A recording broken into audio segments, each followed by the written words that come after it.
Heading है एक समान चुंबकीय क्षेत्र में आवेशित कण की गति।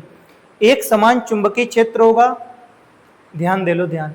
एक समान चुंबकीय क्षेत्र होगा, उसमें मुझे देखना होगा कि आवेशित कण कैसे गति कर रहा।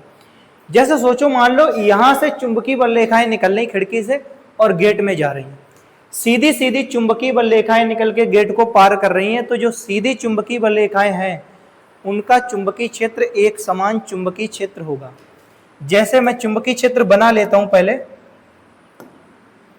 देखें ध्यान से।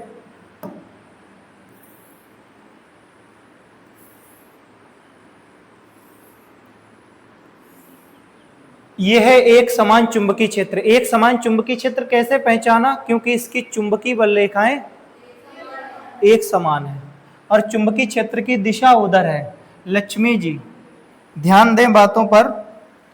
चुंबकीय क्षेत्र की दिशा उधर है, बी वेक्टर। ठीक, हमें इस एक समान चुंबकीय क्षेत्र में आवेशित कण की गति देखनी है। आवेशित कण माने कोई कण होगा जिस पर आवेश होगा। ये देखना है कि वो कण कैसे गति करता है। ठीक, जैसे मान लेते हैं यह है हमारा कण, इस कण पर आवेश मान लेते हैं स्मॉल क्यू। ठीक, अब ये देखना है कि ये आवेशित कण स्मॉल क्यू इस एक समान चुंबकीय क्षेत्र में कैसे गति करेगा। ठीक, ये दो तरह से प्रवेश कर सकता है चुंबकीय क्षेत्र में। सबसे पहली हेडिंग डाल रखी है मैंने, जब आवेशित कण चुंबकीय क्षेत्र के समांतर प्रवेश करता है।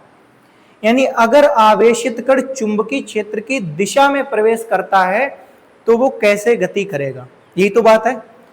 तो इसका मतलब है जो हमारा आवेशित कण है उसका जो वेग है वो चुंबकीय क्षेत्र की दिशा में है, यही तो बात है। ध्यान दो भाई, एक एक बात पे लिख बाद में लेना। ठीक है, जो हमारा आवेशित कण है वो चुंबकीय क्षेत्र की दिशा में है। अब मुझे देखना है कि अगर चुंबकीय क्षेत्र की दिशा में प्रवेश करता है तो वो कैसे गति करेगा। देखो ध्यान से। अच्छा, एक चीज मैंने तुम्हें कल पढ़ा रखी है, आवेशित कण पर लगने वाला बल। कल बताया था? कल नहीं, इससे पहले वाली क्लास में बताया था कि अगर कोई आवेश है Q और v वेग से चल रहा है तो उस पर लगने वाला बल F बराबर होता है QV साइन थीटा। यही तो बताया था। कोई आवेशित कण है उस पर लगने वाला बल ये होता है। इसी बल को सदिश रूप में लिखा जाता है F वेक्टर बराबर QV vector cross V vector. क्योंकि हम जानते हैं V क्रॉस V का मतलब ही होता है क्या? VV sine theta. ये बात कल बता दी थी मैंने। ठीक है, देखेंगे ध्यान से। देखो, जब आवेशित कण चुंबकीय क्षेत्र में घुसेगा तो इस पर एक बल लगेगा। वो बल पहले मुझे पता करना होगा। तो हम क्या लिखें? ये पहली हेडिंग भी हो जाएगी इधर की, ये इधर की पहली हेडिंग भी हो जाएगी। फिर देखेंगे ध्यान से। देखो, जब आवेशित कण चुंबकीय क्षेत्र के समांतर प्रवेश करता है, इधर ध्यान दो, इधर जब आवेशित कण चुंबकीय क्षेत्र के समांतर प्रवेश करता है तो उस पर लगने वाला बल F बराबर क्या लिखेंगे हम? F बराबर लिखेंगे QVB साइन थीटा होता है। अब मुझे ये बता दो थीटा कितना रखा जाएगा? थीटा कितना रखा जाएगा? कोई जवाब ही नहीं।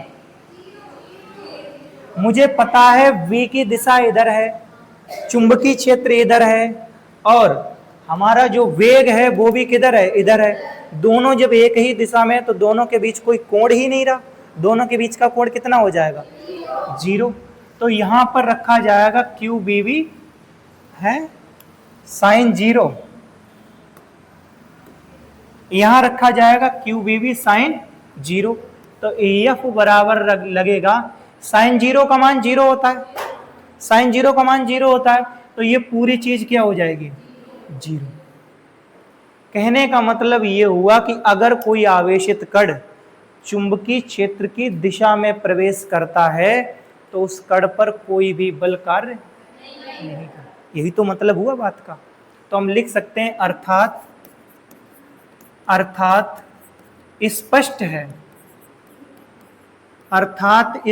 है कि जब आवेशित कण, अब तुम इसको नोट कर लो पूरे को, पहली हेडिंग को मैं लिख देता हूं पूरा। अर्थात स्पष्ट है कि जब आवेशित कण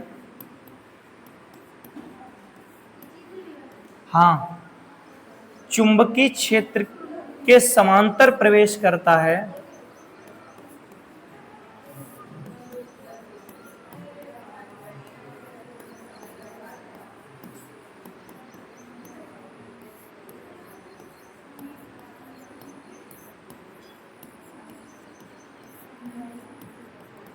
तो उस पर कोई बल कार्य नहीं करता है।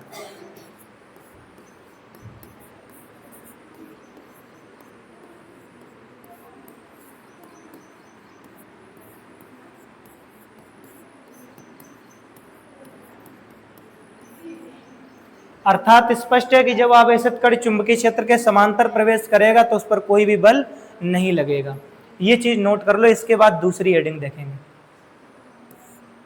देखो इधर इधर देखो, एक हो गया एक समान चुंबकीय क्षेत्र में आवेशित कण की गति हो गई, जिसमें पहला था जब आवेशित कण चुंबकीय क्षेत्र के समांतर प्रवेश करता है। समांतर माने जिधर चुंबकीय क्षेत्र, इधर ध्यान दो, ध्यान, ये एक तो टॉपिक खतरनाक वाले हो, तुम ध्यान नहीं देते हो। एक समान चुंबकीय क्षेत्र में समांतर प्रवेश करता है, तब हम देख चुके हैं कि अगर ऐसे प्रवेश करेगा तो इस कण पर कोई भी बल कार्य नहीं करेगा। लेकिन अब हम देखेंगे कि चुंबकीय क्षेत्र के लंबवत प्रवेश करता है, वो वाला केस।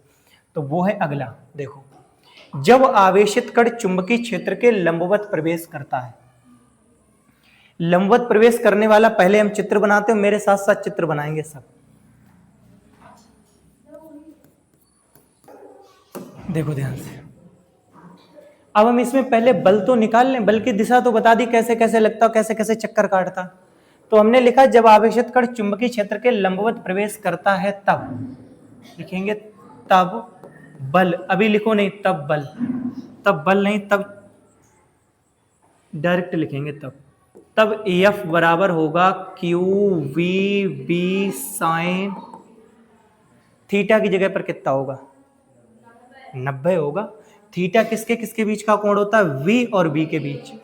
हमारा चुंबकीय क्षेत्र अंदर है और वेग इधर है, तो चुंबकीय क्षेत्र उसके बीच का कोण कितना बैठेगा, 90 का बैठेगा। तो यहाँ पर क्यू बी बी साइन 90 आएगा। साइन 90 का मान 1, तो F बराबर आ जाएगा क्यू वी बी। F बराबर कितना निकलेगा, क्यू वी बी। इस बल का मान निकाल लिया मैंने, क्यू वी बी। अच्छा, ये वाला बल सोचो ध्यान से। कल मैंने तुम्हें एक बताया था, कल मैंने तुम्हें यह बताया था ज्ञान की बात में कि अगर कोई कण इस तरीके से v वेग से चक्कर काट रहा है और ठीक है, उसकी त्रिज्या भी बता रखी थी r है, तो उस पर केंद्र की तरफ एक बल लगता है जिसे अभिकेंद्री बल कहते हैं। अभिकेंद्री बल कहते हैं ना। उस अभिकेंद्री बल का मान भी मैंने बताया था, F बराबर mv²/r। और यहां पर इस वाले में जो चुंबकीय बल है वही अभिकेंद्री बल का कार्य कर रहा है। यही तो बात है, चुंबकीय बल ही तो हमेशा केंद्र की ओर लग रहा है। तो इस वाले चित्र में चुंबकीय बल ही हमारा अभिकेंद्री बल का काम करेगा और जो कण है वो हमारा वृत्ताकार पथ पर गति करता रहेगा। इतनी बात है, ठीक। अब देखो,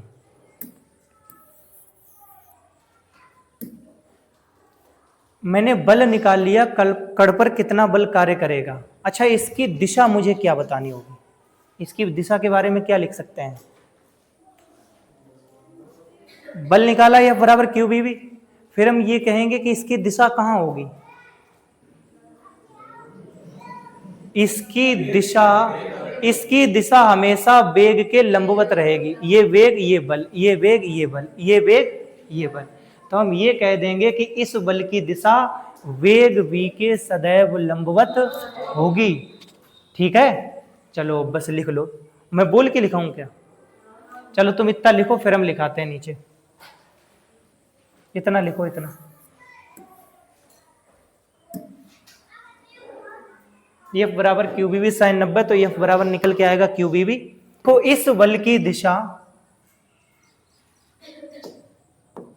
इस बल की दिशा वेग v के सदैव लंबवत होगी।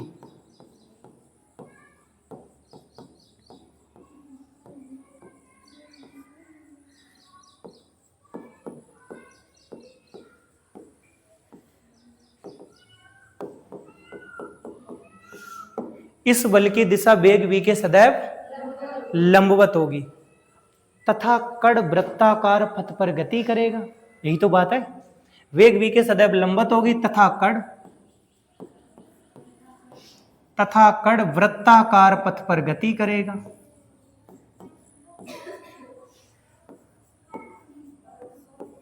पथ पर गति करेगा, इतनी बात हो गई।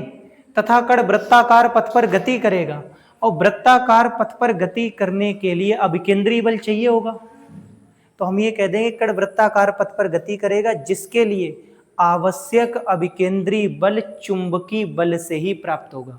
या दूसरे शब्दों में कह सकते हैं कि वृत्ताकार पथ पर गति करेगा, जिसके लिए चुंबकीय बल ही अभिकेंद्री बल का काम करेगा। ये बात लिख लो, जिसके लिए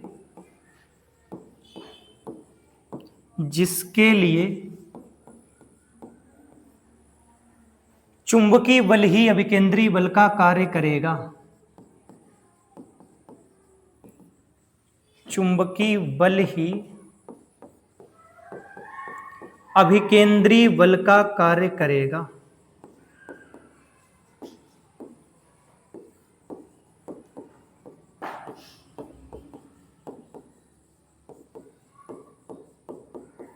जिसके लिए चुंबकीय बल ही अभिकेंद्री बल का कार्य करेगा।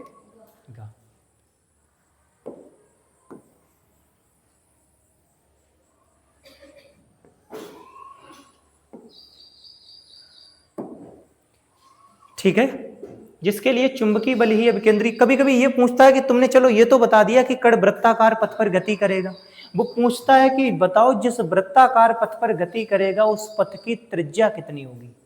कोई निकाल सकता है? कभी कभी ये पूछ देता है कि जिस वृत्ताकार पथ पर कण गति करेगा उस वृत्ताकार पथ की त्रिज्या कितनी होगी। ये त्रिज्या मान लेते हैं r होगी। वृत्ताकार पथ की त्रिज्या कितनी मान लेते हैं? r। और ये भी मान लेते हैं कण का जो द्रव्यमान है वो है स्मॉल m। इधर देखो, इधर देखो। अब देखो क्या कर सकते हैं। मैंने यहां लिखा कि इस बल की दिशा वेग v के सदैव लंबवत होगी तथा कण वृत्ताकार पथ पर गति करेगा, जिसके लिए चुंबकीय बल ही अभिकेंद्री बल का कार्य करेगा। फिर लिख सकते हैं अर्थात चुंबकीय बल बराबर क्या होगा? अभिकेंद्री बल।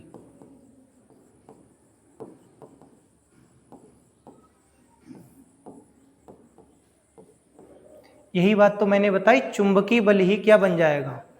अभिकेंद्री बल। अब इधर देखो, पहले लिखना बाद में। चुंबकीय बल ही बन जाएगा अभिकेंद्री बल।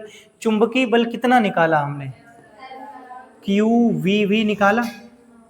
चुंबकीय बल का मान कितना निकला? QVV। ठीक, बराबर अभिकेंद्री बल का कल सूत्र बताया था, mv² बटे r। कल इसीलिए बताया था क्योंकि मुझे पता था कि कल हम यही पढ़ाएंगे। ठीक है, v से एक पावर कट जाएगी यहां से। अगर मुझे r का मान चाहिए तो r इधर ले आए, QV नीचे भेज दें। तो देखो r बराबर क्या होगा? mv बचेगा इधर, और ये QV कहाँ आ जाएगा? नीचे। ये r माने त्रिज्या निकाली है मैंने। ये त्रिज्या काहे की है? इस वृत्ताकार पथ की। तो त्रिज्या निकालने का फार्मूला बता दिया मैंने। अगर ये पूछ दे कि त्रिज्या कितनी होगी तो वो नोट कर लो, जल्दी जल्दी नोट करो इसे। बताओ, लिख दिया? आगे बढ़े, इसी में देख लो, आगे बढ़ते हैं।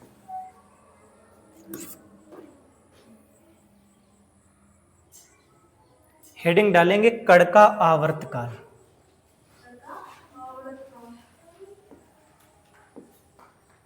कण का आवर्तकाल हेडिंग डालेंगे।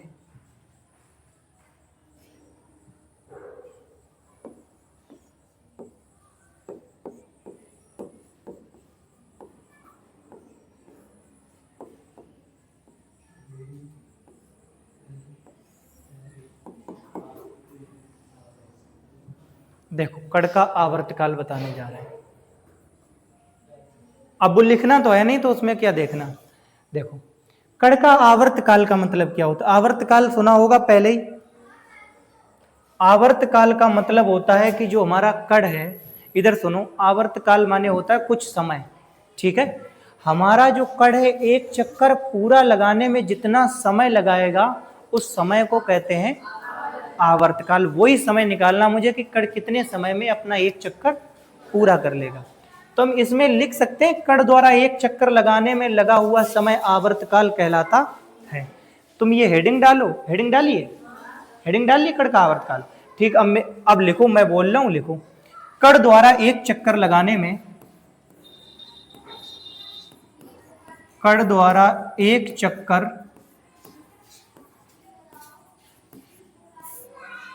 लगाने में लगा समय, एक चक्कर पूरा करने में, लिखो कण द्वारा एक चक्कर पूरा करने में, हाँ, कण द्वारा एक चक्कर पूरा करने में लगा समय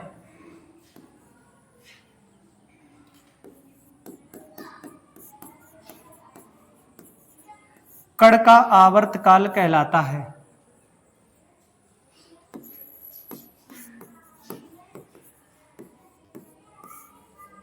कण का आवर्तकाल कहलाता है।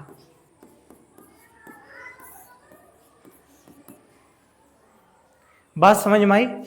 कण द्वारा एक चक्कर पूरा करने में लगा समय कण का आवर्तकाल कहलाता है। आवर्तकाल को टी से प्रदर्शित करते हैं, ये भी लिख दो, इसे टी से प्रदर्शित करते हैं, कैपिटल टी बनाना, इसे कैपिटल टी से प्रदर्शित करते हैं।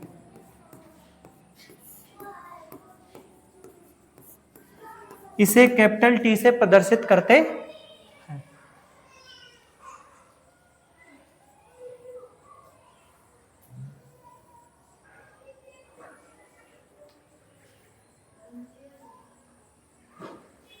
देखो, इसे कैपिटल टी से प्रदर्शित करते हैं। अब हम निकालेंगे आवर्तकाल का मान कैपिटल टी बराबर, देखना ध्यान से, समय निकालना मुझे। एक फार्मूला सब जानते होंगे, समय बराबर होता है दूरी बटे चाल। समय बराबर होता है दूरी बटे चाल। तो मुझे आवर्तकाल निकालना मतलब मुझे समय ही निकालना, तो समय बराबर होगा दूरी बटे चाल। चाल बताओ कण की कितनी, v है, कितनी है, v। अब कौन सा समय निकालना मुझे, एक चक्कर लगाने में लगा हुआ समय निकालना है। तो मुझे बताओ कि कण द्वारा एक चक्कर लगाने में कितनी दूरी चल ली जाएगी, परिधि के बराबर चल जाएगा। तो दूरी की जगह पर कितना आएगा हमारा 2πr। ये बात समझ में आ रही? आवर्तकाल कैसे लिखा? आवर्तकाल एक समय होता है, समय बराबर दूरी बटे चाल। एक चक्कर लगाने में लगा समय निकालना है, तो एक चक्कर में दूरी होगी ये और चाल होगी ये। अब जो r का मान mb बटे qb निकाला है उस मान को यहां पर रख देते हैं, देखो ध्यान से। तो t बराबर बनेगा 2π, और ये r का मान रखो कितना होगा mb, और बटे में क्या है qb, यही तो, और साइड में यहां पर v भी तो है। तो 2π अपन भी थोड़ा आगे कर लिया, ये r का मान सीधा रख दिया mb बटे qb। अब इस वाले v से ये वाला v कैंसिल हो जाएगा, तो t बराबर निकलेगा 2πm अपॉन qb। ठीक है, और मैं ये बता रहा हूं आज जो डेरिवेशन कराए हैं ना, तो एक ही कराया ये, जो पूरा आवेशित कण लंबवत प्रवेश करता है, ये बहुत इंपॉर्टेंट है, इसे नोट करो जल्दी। कण का आवर्तकाल, एक चीज और रह गई बस, आगे बढ़ाए।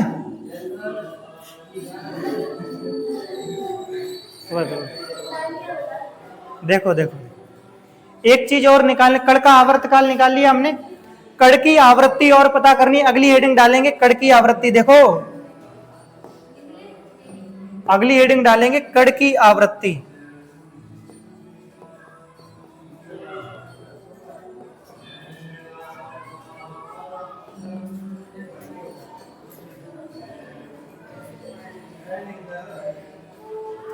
कण की आवृत्ति हेडिंग डालेंगे अब।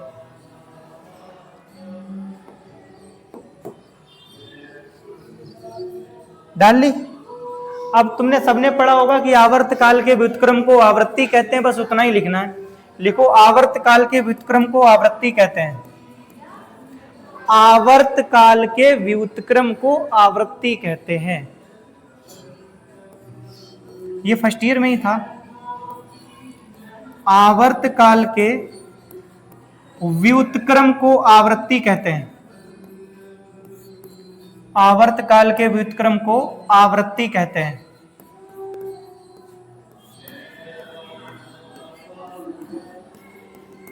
और इसे n से प्रदर्शित करते हैं, इसे स्मॉल n से प्रदर्शित करते हैं,